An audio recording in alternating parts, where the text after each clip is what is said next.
Assalamualaikum warahmatullahi wabarakatuh. Sahabat Nusantara yang dirahmati Allah. Di cerita kali ini, kita akan kembali membahas kasus atau kisah nyata yang terjadi di Indonesia. Berawal dari sepasang remaja muda yang akan melakukan tindakan yang melanggar norma dan etika. Akibat hal yang mereka kerjakan, ternyata akan berdampak buruk di kehidupan ke depannya. Bagaimana tidak?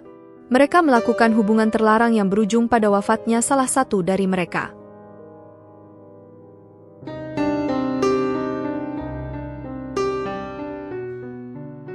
Bagaimana kisah selengkapnya dari kisah ini? Tonton video ini sampai habis agar sahabat Nusantara bisa paham. Namun sebelum menyimak kisahnya, sempatkanlah menulis sholawat kepada Nabi kita di kolom komentar sebagai tanda penghormatan kita kepada beliau. Allah berfirman dalam surat Al-Ahzab ayat 56, sesungguhnya Allah dan para malaikatnya bersolawat untuk Nabi. Wahai orang-orang yang beriman, bersolawatlah kamu untuk Nabi dan ucapkanlah salam dengan penuh penghormatan kepadanya. Cerita ini dibuat berdasarkan berita yang sudah beredar dan diterbitkan oleh beberapa media publik yang aku sajikan dan aku rangkum dalam bentuk alur cerita. Sebelum kita mulai videonya, seperti biasa, jangan lupa untuk like, share dan subscribe channel ini. Siapkan posisi ternyaman kalian untuk menikmati video ini. Baiklah, sekarang, mari kita bahas. Jadi, di sebuah daerah bernama Swaya, Kabupaten 50 Kota, Sumatera Barat, kita akan berkenalan dengan seorang wanita bernama Indah Permatasari yang masih berusia 21 tahun. Indah sendiri merupakan karyawan pabrik roti di kawasan Tanjung Pati, Kecamatan Harau. Sehari-hari, ia dikenal sebagai sosok gadis muda yang ramah, murah senyum, dan sangat aktif. Namun, senyumnya akan hilang dan berubah menjadi kenangan akibat peristiwa pilu yang dialaminya. Pada tanggal 9 Desember 2020, tepatnya di pagi hari, ada seorang warga yang hendak menuju TPS lokasi coblosan.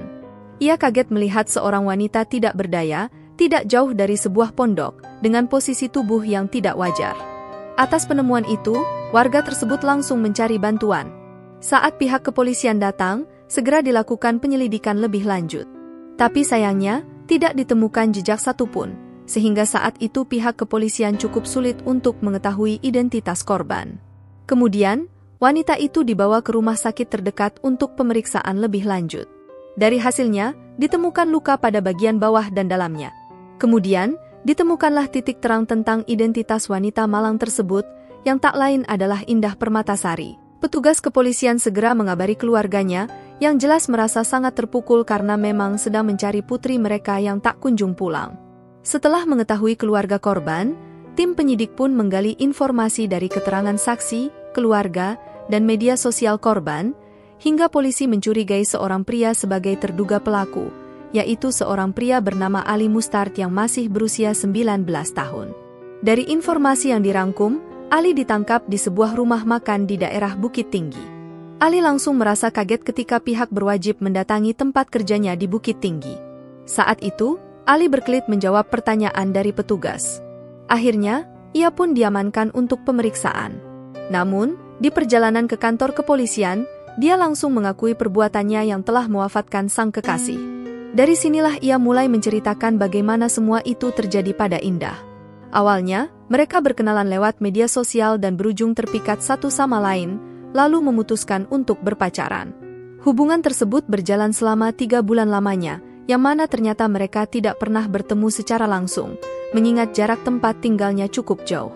Selama 3 bulan itu, mereka hanya sering teleponan dan video call saja, hingga akhirnya mereka memutuskan untuk bertemu untuk pertama kalinya. Kemudian, Ali menjemput Indah di kawasan Payakumbuh. Sang pria mengajaknya untuk berjalan-jalan dan makan.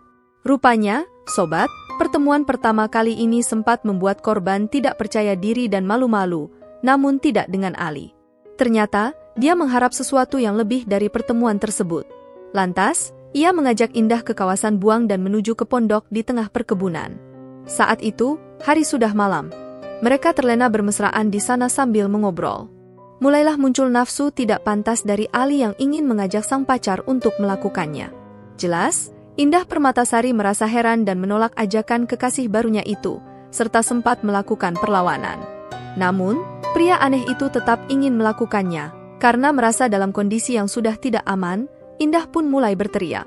Mengetahui hal ini, Ali merasa panik karena takut ada warga yang mendengar, sehingga dia langsung melakukan tindakan kekerasan dengan membenturkan bagian kelapa Indah ke lantai berkali-kali.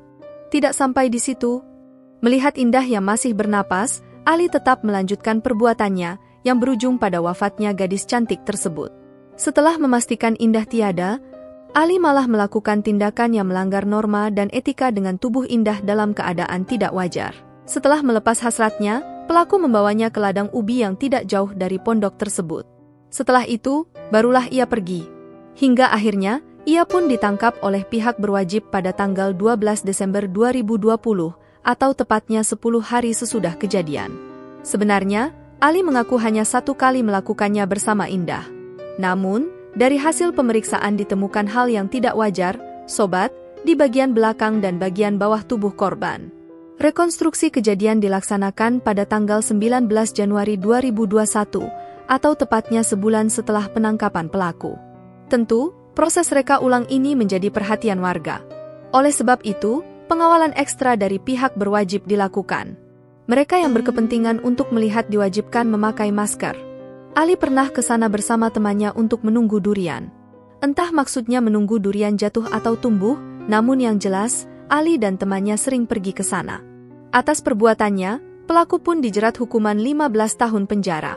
Sebenarnya, Ali memang punya sedikit masalah di bagian akalnya, sehingga berani melakukan hal yang di luar nalar tersebut. Sahabat Nusantara, bagaimana pendapat kalian tentang cerita kali ini? Kita belajar bahwa cinta boleh saja, tapi jangan berlebihan, karena sesuatu yang berlebihan itu akan berakibat tidak baik untuk kita ke depannya. Dan jangan salah memilih pasangan, pilihlah pasangan yang bisa menjagamu. Seperti biasa, setiap perbuatan tidak baik akan mendapatkan hasil yang tidak baik juga, bahkan bisa lebih buruk. Biarlah kisah ini menjadi pembelajaran bagi kita semua.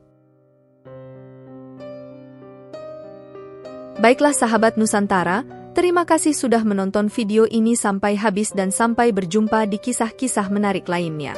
Saya akhiri, wassalamualaikum warahmatullahi wabarakatuh.